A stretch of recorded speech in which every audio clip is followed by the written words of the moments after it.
What is good, y'all? It is Anime K here, and we are back with another video. Now, today we're going to be talking about Sakura and Sakura's character development, because as you all know, and you very well know if you watch Naruto, Sakura, she's not very liked in the Naruto community, typically called trash, called not good, but specifically what people love to talk about is her lack of development in her lack of development in Naruto and Naruto Shippuden, right? But today I want to take a look at every arc of OG Naruto, of every canon arc at least, and I really not that I'm going to be rewriting her development, because this is not that type of video. I just want to really take a close look at these arcs and see how badly Sakura really was developed. And I've noticed a pattern with these arcs when I was looking at them, and you guys might see the pattern in there. But first off, let's talk about the Line of Waves arc. So the Line of Waves arc is obviously the first arc of Naruto. Great arc, and it was a great opening to the series. But what really happened, and what was firstly established at the start of the series, was that even from the first kind of mission to go on, Sakura plays no part in the series. And granted, does Naruto play a part in the first kind of attack? No, it's mainly Kakashi, and Sasuke helps as well. But we see during the next time something happens, right, when Zabuza shows up, Naruto in an instant already develops as a character and already kind of mans up and is ready to fight. And you see him when he stabs the kunai through his hand and basically swears to himself that he's not going to be scared and he's going to fight, because he was aiming to, obviously he wanted to rival Sasuke.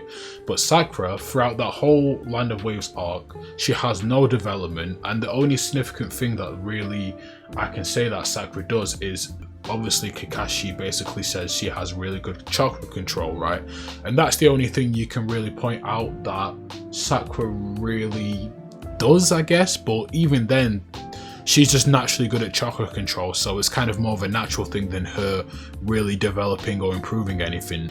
And all she does is really cry over Sasuke, does and contributes nothing to the series, and guards that old man. And really, the old man on the bridge, if someone was to attack that old man with Sakura there, I highly doubt she was really doing anything. But that's the Chunin exam, right? The Chunin exam, again, don't get me wrong, actually, in the Chunin exam, I was going to say again she doesn't do nothing, but I just remembered, obviously you have the moment where she does kind of fend off the Sound Four and does protect Naruto and Sasuke from them, obviously trying to capture Sasuke for Orochimaru.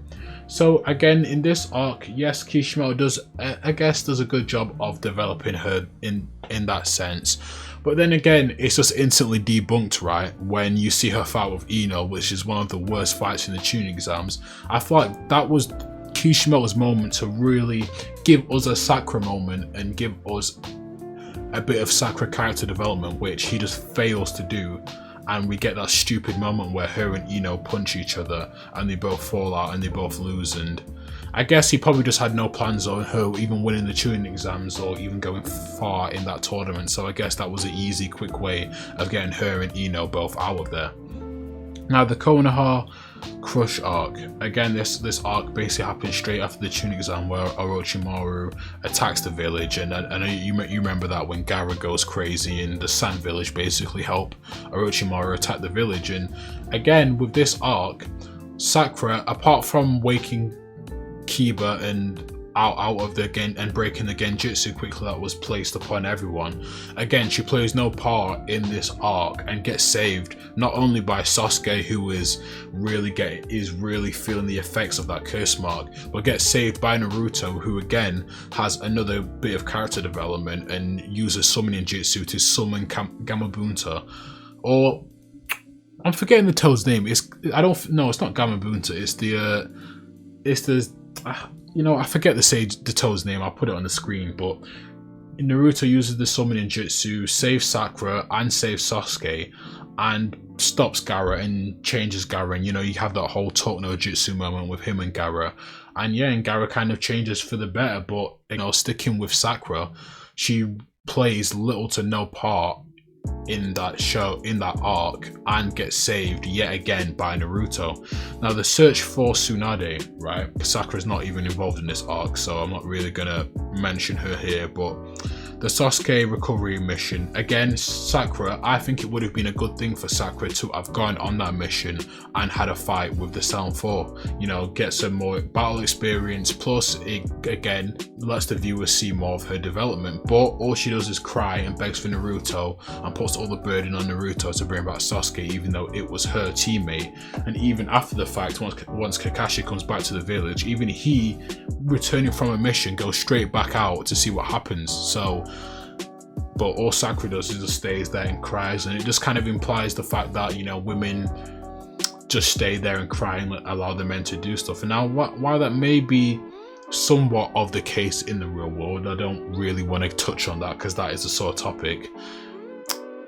The ninjas in the Naruto world, and I feel like it would have been great to see Sakura go on that mission, have a fight with the Sound 4, and really have, you know, have a moment of development. I feel like you could have replaced Sakura with Kiba, right? Because I feel like Neji, Choji, Shikamaru, I don't think you could replace them, and obviously you can't replace Naruto. But I feel like taking out Kiba and putting Sakura there, I know I said I wasn't going to rewrite the story, but taking out Kiba and putting Sakura there would have been a great thing for that arc and a great thing for Sakura's character development. But the Land of Rice Fields investigation, right? So this is basically when Naruto, Sakura, Jiraiya, sorry, nearly forgot his name there, Jiraiya, basically went to find out information on Orochimaru and what he's been up to. And basically this arc is just an information gathering arc. Not a lot really happens during this arc at all, I will admit, so I won't go too much into that. But the Mitsuki tracking mission, again, she's not involved in this arc. She's not involved in that arc, right? Now I'm reading this out. It's the big Ochiyu. I'll put it on the screen.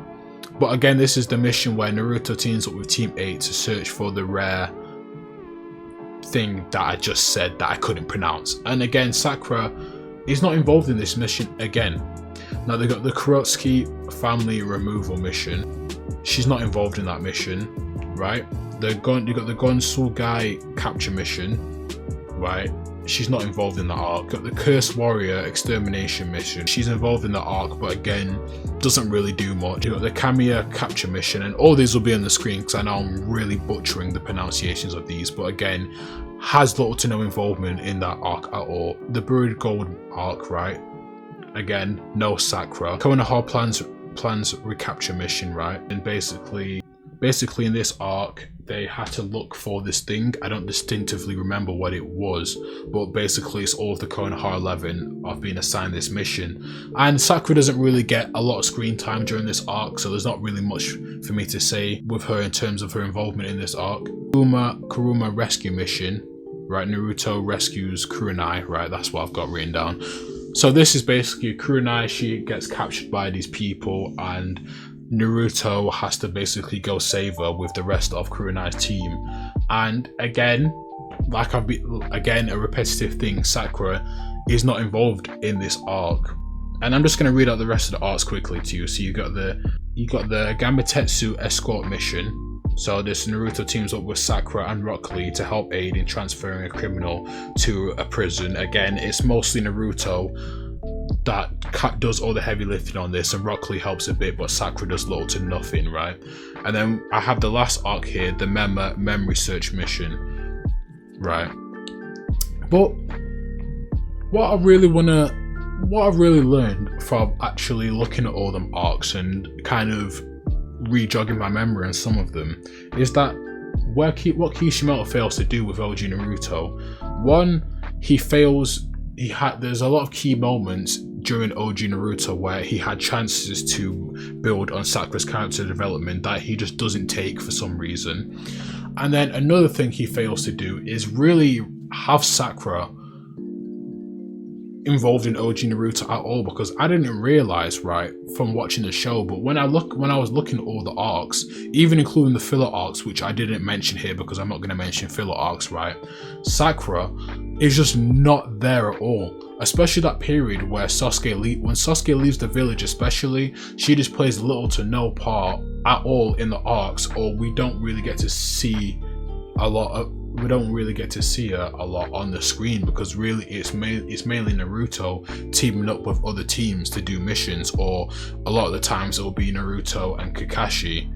Or if Sakura is there, again, she just plays little to no part. So I feel like in OG Naruto, Sakura, she was just really just there just to cry and moan, and then eventually train with Lady Tsunade at the end. But really, Kishimoto just really fails to have her involved in the missions, and that's all I can really put it down to. And that's why a lot of the times when Naruto was saving Sakura, but then Sakura was still funding over Sasuke, it would annoy a lot of the community, because you know, this guy has saved you so many times, and he genuinely loves you, but you still want to love the guy that pays little to no attention in you, and pays little to no attention even really saving you at all.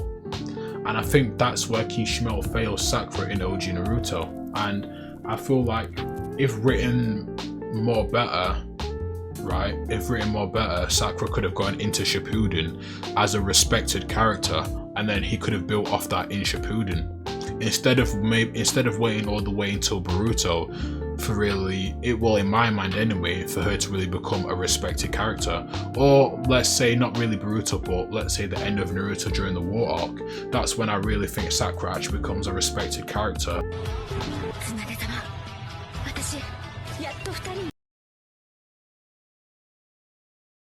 You know, helping with healing everyone, healing all the injured soldiers and that. And obviously at the end, when she helped in the fight against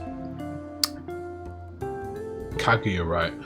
But yeah, but look, like, comment, subscribe, share the video, tell me what you think about the video. I hope everyone's having a great New Year's. And yeah, and if you're new to this channel, I post every Wednesday and Saturday, and this has been Anime K, and peace. I am out. But no hate, but before I go, no hate for Boruto Sakura, okay? I don't want to hear that. She is strong, amazing, she can catch Jitsu in her hands. I don't want to hear it, okay?